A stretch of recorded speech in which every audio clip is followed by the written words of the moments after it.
Всем большой привет! Добро пожаловать на мой канал. Перед началом видео хочу сделать очень важное заявление. На этой неделе, 17 марта, мне будет 30 лет, и поэтому я решила сделать скидки целых 30% на все свои курсы. Обучение практически бесплатное. Для того, чтобы узнать более подробно, переходите в любую мою социальную сеть и напишите мне. Ну а мы с вами приступаем к работе. Начинаем снимать покрытие. Кстати, это было покрытие от Космопрофи, и относилось оно очень хорошо, несмотря на то, что моя клиентка находится в положении. Но были и некоторые трудности. Я не знаю, сталкивались ли вы с таким, но у моей клиентки очень чувствительные пальцы стали. То есть при снятии ей было достаточно горячо, хотя фреза была новая, то есть только что распечатанная. В общем-то, вот такое интересное замечание я хочу сказать. И напишите, пожалуйста, было у вас такое или нет. Будет интересно почитать. Также хочу вам показать свою новую вытяжку. Пока я ее тестирую, но честно скажу, что мне уже нравится работать ей. У нее большая площадь всасывания и пыли практически нет. Она остается только на решетке. Более подробно, если вам нужен обзор, тоже напишите, обязательно сниму. После того, как мы сняли покрытие, а, кстати, проблемой было в том, что нам нужно было снять практически все полностью, ведь мы будем делать полупрозрачные ногти, а значит розовая частичка, ведь мы делали градиент до этого, нам была не нужна. И, конечно же, в этом была некая трудность, но я сняла практически все, а то, что осталось, просто доснимала уже пилочкой.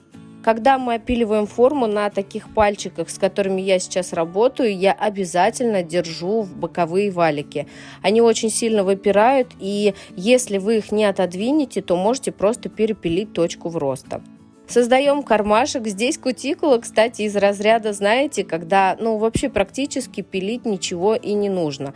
Она, в принципе, очень аккуратная, но все-таки срезать здесь есть что.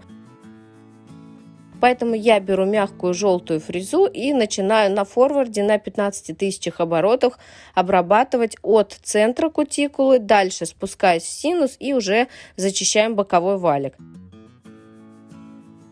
Самое главное на этом этапе нам сделать так, чтобы у нас не было склеек. То есть изначально создать карман под кутикулой так, чтобы фреза у нас беспрепятственно двигалась внутри кармана. Ну и, конечно же, обязательно натяжка в маникюре, без нее никуда. Нужно обязательно смотреть, где работает носик вашей фрезы. И если вы будете всегда смотреть, то никаких пропилов, никаких ранений никогда не будет.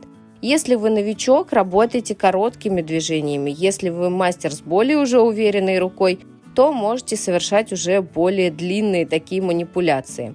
Когда делаете срез, обязательно заканчивайте срез полотном, чтобы потом у клиента не появлялись заусенцы. И еще, сейчас я делаю срез на безымянном пальчике. Хотелось бы напомнить, что безымянный палец, вообще кутикула, ноготь, очень чувствительные, и там самая тоненькая кутикула, самая чувствительная кутикула, также в принципе как и на мизинце. Все потому, что мы этим пальчиком практически не пользуемся, и он, так скажем, не успел огрубеть. Поэтому работаем с ним максимально деликатно и аккуратно. При срезе держу ножницы перпендикулярно ногтевой пластине и обязательно смотрю, чтобы не отщипнуть лишнего. Вот и все. В принципе, кажется, уже мы достигли чистого маникюра, но нет, обязательно выполним полировку. Полировку делаю вот таким вот силиконово-карбидным шлифовщиком на небольших оборотах. И старайтесь просто не очень сильно касаться именно ногтя. Почему? Силиконовый шлифовщик, он как бы загладит ваш ноготок, поэтому могут образоваться отслойки. Куча вопросов про мицеллярку показываю вам. Самая обычная мицеллярная вода, самая дешевая из Магнита Косметикса. Я ее налила в пульверизатор, просто распыляю по ручкам клиента и втираю. Потом насухо вытираю салфеткой. Что нам это дает? Во-первых, увлажненную красивую кожу, во-вторых, нет пыли. Когда вы дальше будете делать подложку или укрепление, если вдруг в пазухах где-то скапливается пыль, вполне вероятно, что там потом будет отслойка. Либо гель-лак у вас ляжет неровно, потому что вот эти крупинки будут мешать сделать вам ровный и красивый прокрас. Не поленитесь, пожалуйста, мицеллярка стоит 100 рублей, и это реально очень хороший классный лайфхак, который я использую уже на протяжении многих лет, и мне это всегда помогает. В принципе, можно заменить это и тем, что отправить клиента помыть руки, но согласитесь, ведь приятнее делать все, не вставая с кресла. Если вы уже пользуетесь этим лайфхаком, напишите, пожалуйста, будет интересно почитать. Гель мы выбрали Ice Cream Shiny в моем любимом оттенке. Это гель Си, который вы можете купить на Wildberries с бесплатной доставкой. Очень красивое мерцание и невероятный цвет. Я, честно, такого цвета еще не видела ни в одной торговой марке. Цвет молочный, но все-таки с легким розовым подтоном. То есть он именно дает такой легкий тон молочно-розовый. Не знаю, как объяснить, но очень многие мастера уже влюблены в этот цвет на нем, и френч смотрится красиво, и любой дизайн, и мы его сегодня с вами будем использовать в качестве нашей подложки под основное покрытие. Сейчас увидите, кстати, почему. Выбрала я очень красивый гель-лак, и сегодня вообще такой микс материалов.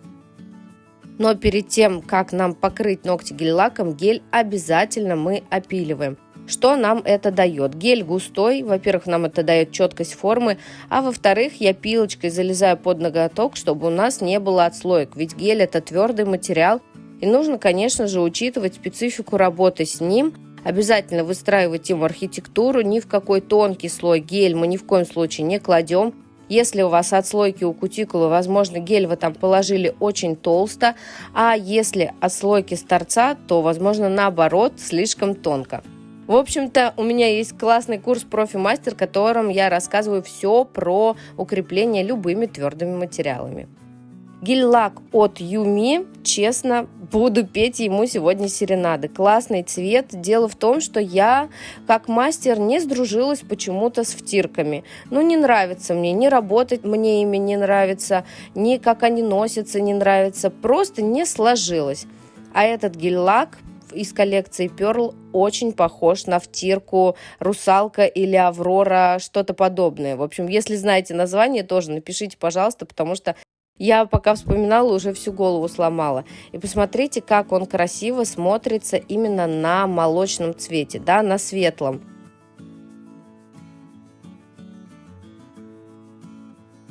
Дальше, конечно же, мы решили добавить немножечко в работу стемпинга и каких-то ярких акцентов. Выбрала два цвета, один вот такой металлизированный, а другой лавандовый, но тоже металлик. Сначала мы лавандовым цветом делаем отпечаток и отпечатываем вот такое вот перышко. Кстати, делать мы будем только один рисунок, просто в хаотичном разном порядке.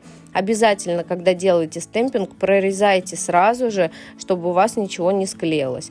Наносим некое количество лака небольшое, скрапером все убираем и перекатывающим движением переносим на штамп. Убираем со штампа все лишнее, чтобы у нас ничего вдруг не отпечаталось на ноготочке, и уже потом добавляем другой цвет.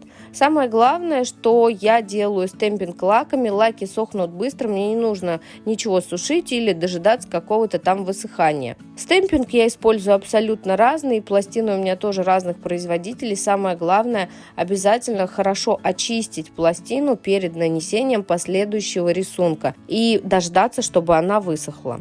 Покрываю все топом от Космопрофи. Уже 100 раз говорила, что он классный и со стемпинга он не скатывается.